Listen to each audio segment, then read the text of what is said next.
Kalau Bapak Ustaz, silakan dulu. Kita ngaji tentang biografi Rasulullah. Who is our prophet? Siapa Nabi Muhammad itu? Ya. Ada pepatah mengatakan tidak kenal maka tidak sayang. Tidak sayang maka tidak akan beli bakso betul. Betul ya? Di andal bakso min alamatil ghurur. Katanya bakso alamat cinta. Who is our prophet? Siapa nabi kita itu? Kita harus kenal. Bapak saya tanya, agamanya apa? Islam. Nabinya siapa? Muhammad. Nabi Muhammad dilahirkan di mana? Nah, kita harus tahu. Betul, Bu? Yang kedua, betul, Bu? Bagaimana Nabi hidup sehari-hari? Ya. Ya. How was his life? Bagaimana Nabi Muhammad tiap hari hidup? Sebab kenapa?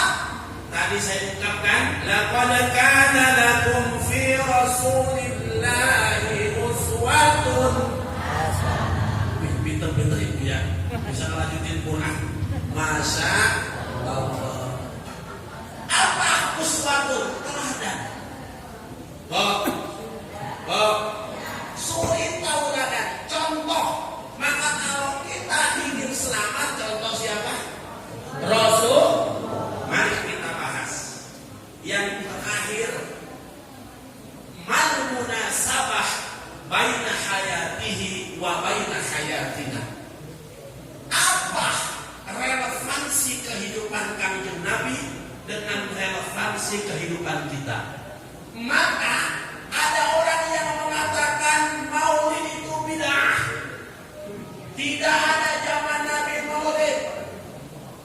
Masa anak lu ketika lahir bertemu dengan kemudian tahunnya ulang tahun, masa Nabi Muhammad kita tidak rayakan ulang tahun?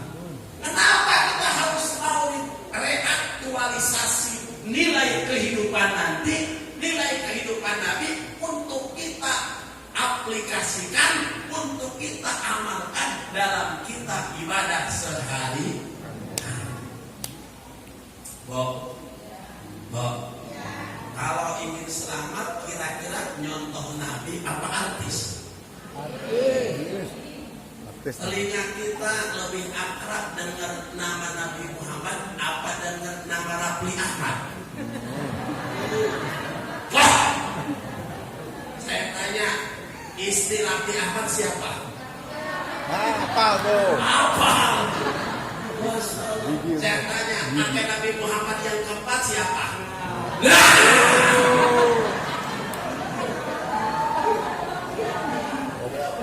Katanya cinta Nabi. Insya.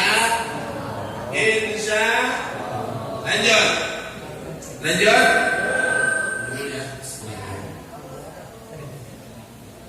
Kita nyatanya sersan, serius tapi santai. Yang penting pulang bahwa berkah. Berkah dulu berkah. Ya. Dan saya pulang bahwa doa. Di ibu parani. Duit dulu. Seragam putih. Masya Allah. Ya. Kalau sudah banyak berdoa, nanti banyak dulur, duit dibayar. Masya Allah. Lanjut. Mari kita simak. Tidak ada telinga yang indah seindah mendengarkan sejarah Rasul. Tidak ada lidah yang indah seindah lidah yang keluar nama Muhammad sallallahu alaihi wasallam.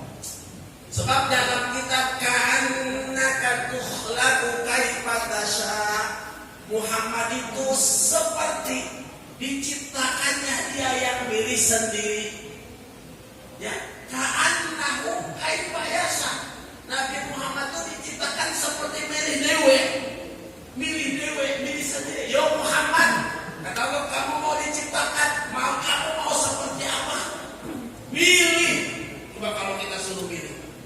Ya,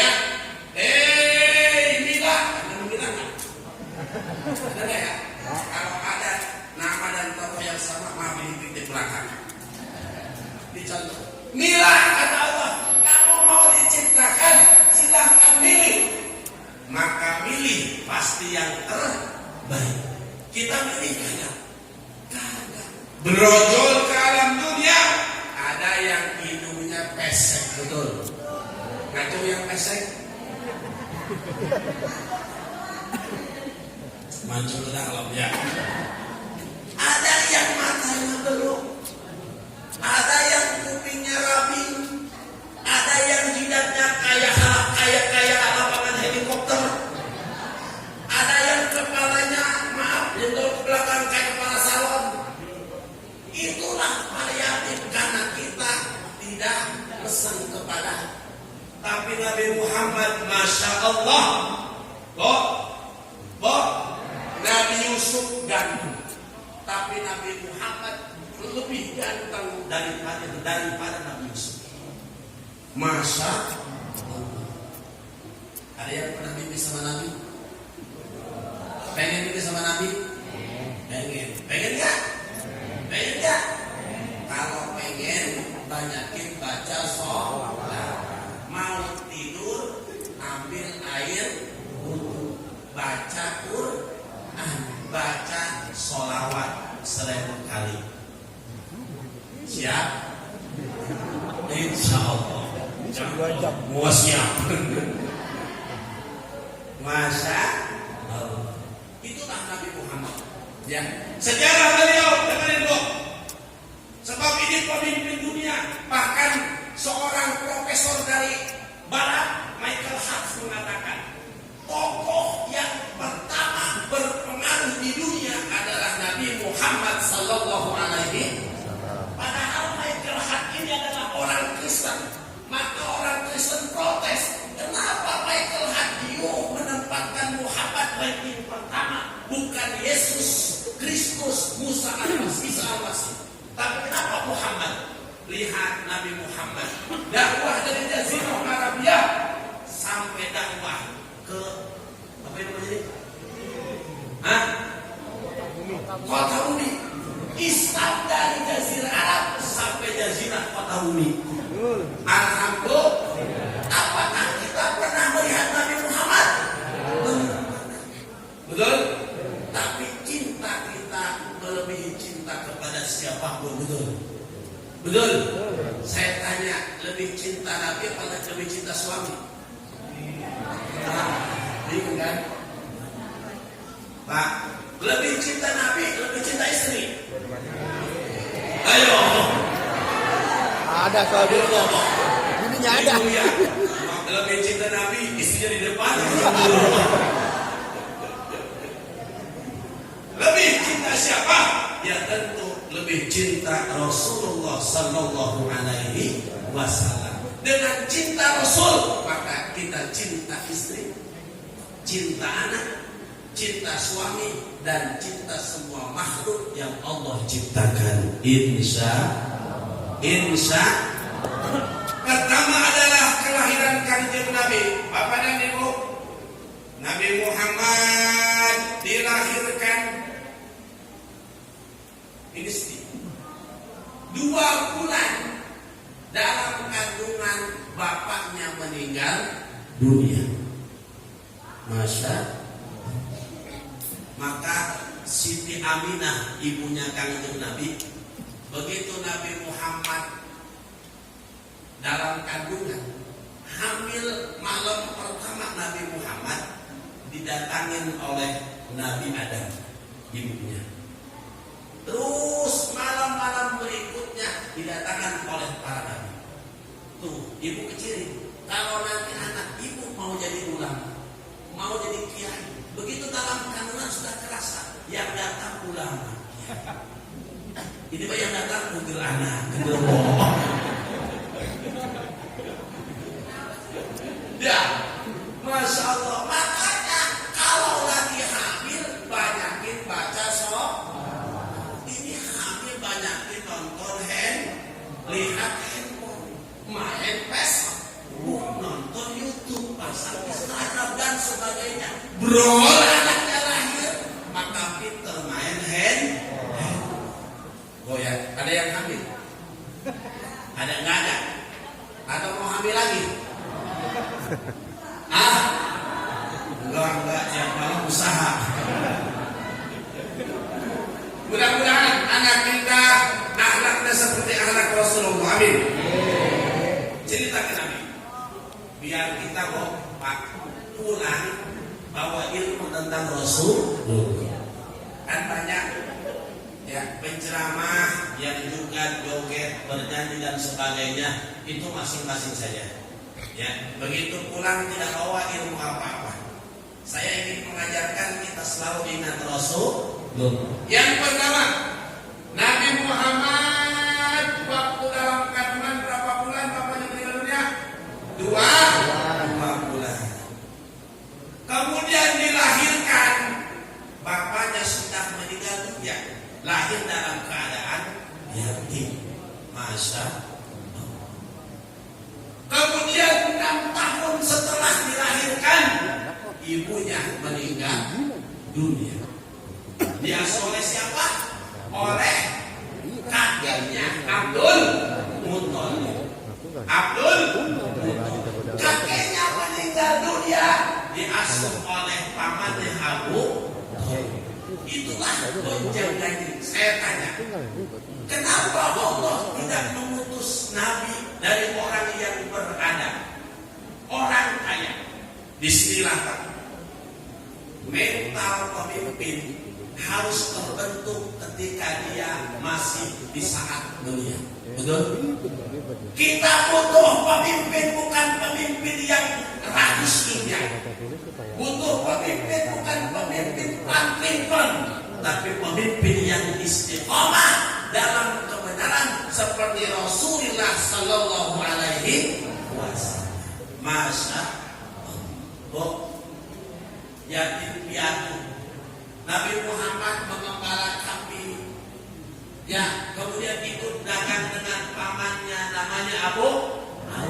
Coba bayangkan, di saat susah itu, di saat seperti itu, tetap beliau ada ciri kenabiannya, yaitu berakhlak mulia. Maka harus kita ajarkan kepada anak-anak kita, bapak dan ibu, pintar itu penting, tapi yang lebih penting akhlak. Betul? Buat apa pintarnya hebat tapi akhlaknya bejat? Na'udzubillahi min. Lebih baik akhlaknya mulia walaupun tidak pintar-pintar amat. Insya. Maka saya bilang, the real of success, sukses yang sebenarnya bapak dan ibu, bukan punya anak jabatannya tinggi, bukan anak kuliahnya S1, S2, S3, bukan anak punya mobilnya Fortuner dan sebagainya, bukan punya anak istrinya artis dan sebagainya, tapi the real of success adalah, sukses yang sebenarnya adalah kita meninggalkan anak yang soleh dan solehah, bisa baca Quran, bisa menjadi imam sholat, bisa mendoakan kita ketika kita terkujur tanpa nyawa. Disitulah the real of success. Apakah bisa dan tidak anak kita mendoakan kita? Amin ya Rabbal. Bo.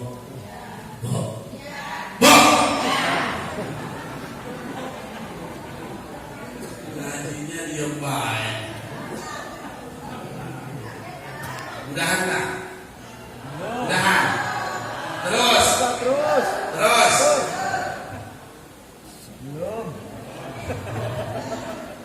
Jam 10 alhamdulillah. Sebab kata Parawin, pakai jangan lama-lama. Saya pas sesuai SOP saja. Jangan lama-lama, hanya sampai jam 2 aja. Masya Allah. Ya, sampai mana nih Bu? Oh, sampai anak ibu pilih punya anak soleh, dari itu hartanya biasa saja, Tapi anak durhaka hartanya banyak, pilihan baru. Anak soleh.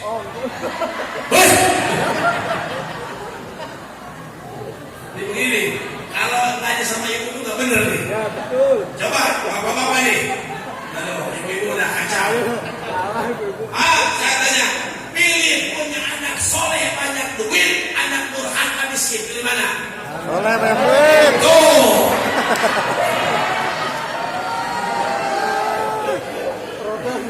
Masa duit itu mabuk.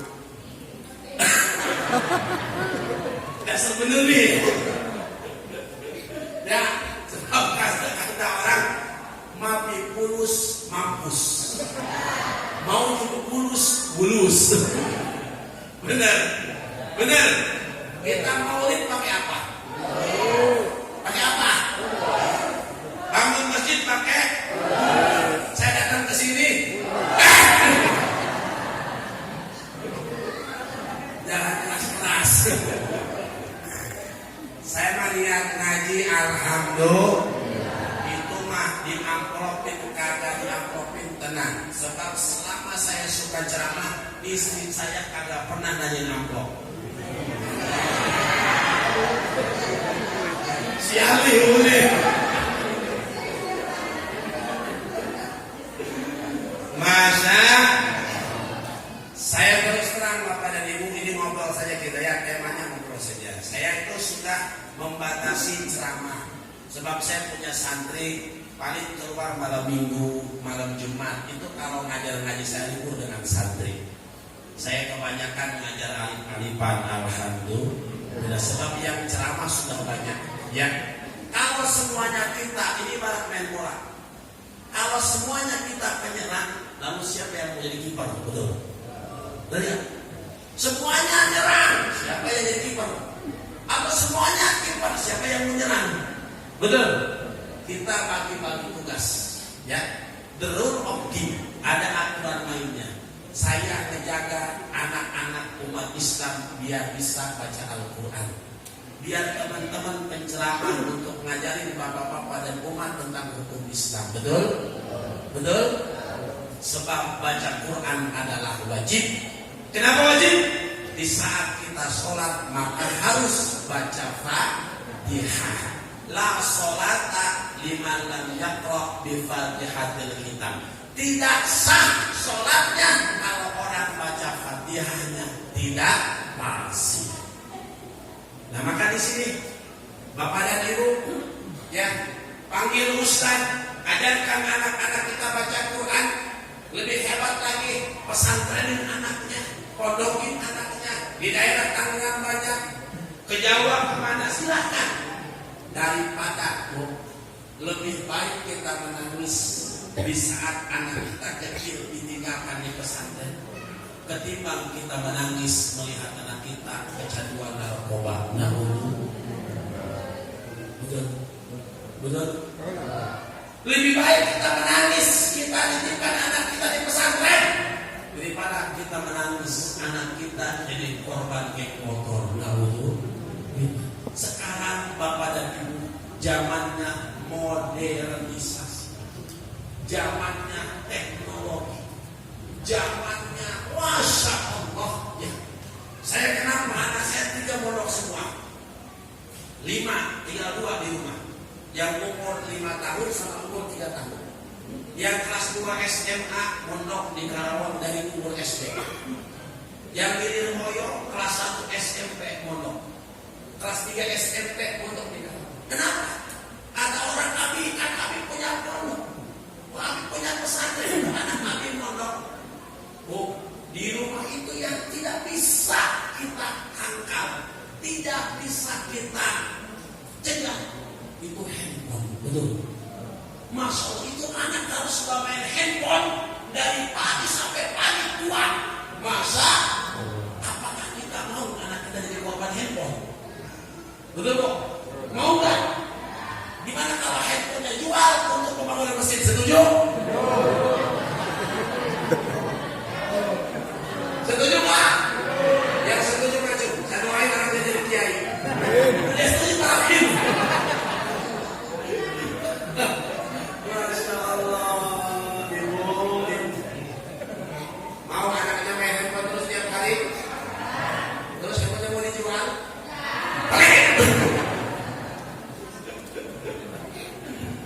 Masya Allah. Kata ilmu, kata kitab Jamhur Jawabi, al-alatu la tunatu bil hukmi. Alat itu, handphone itu tidak bisa menentukan kehidupan, tergantung kita. Sebab itu benda. Maka pakailah disiplin. Nah, dek, mama ajarin. Jam 10 malam sampai jam 11 boleh main handphone. Selebihnya taruh. Itu ajaran. Betul? Betul? Nah, maghrib sampai isya ngaji Quran. Kan anak sekarang mah pintar. Nah, handphonenya taruh. Mama juga main handphone. Mama dewasa. Kan begitu? Ya. Maka kenapa Nabi Muhammad Nabi yang paling sukses? Nabi yang paling banyak umatnya. Sebab Nabi Muhammad mampu memberikan teladan, mampu memberikan contoh, mampu memberikan pelajaran kepada umatnya sehingga bisa menggapai mencontoh kehidupan Rasulullah Sallallahu Alaihi Wasallam. Yang mau jadi pemimpin banyak, tapi yang bisa jadi pemimpin sedikit. Betul? Yang bisa memberikan contoh banyak, tapi yang bisa menjadi contoh sedikit. Sodako, sodako, dia mah pelit, betul? Tidak ada yang begitu. Yo mau beli sodako, dia mah ada panitia umpan, betul nggak? Di sini mah nggak ada. Alhamdulillah. Betul nggak? Betul nggak? Yuk kita bismillah. Contoh kehidupan kanjeng Nabi besar Muhammad Sallallahu Alaihi Wasallam. Itu kehidupan Nabi. Ya. Kemudian bagaimana sehari-hari Nabi? Nabi itu patut dicontoh. Kenapa? Sebab beliau adalah penerjemah hidup Al-Quran. Jadi kalau ibu ingin melihat Quran hidup, maka lihatlah kehidupan Rasulullah Sallallahu Alaihi Wasallam. Rasul mah hidupnya sesuai Al-Quran. Maka Rasul diutus itu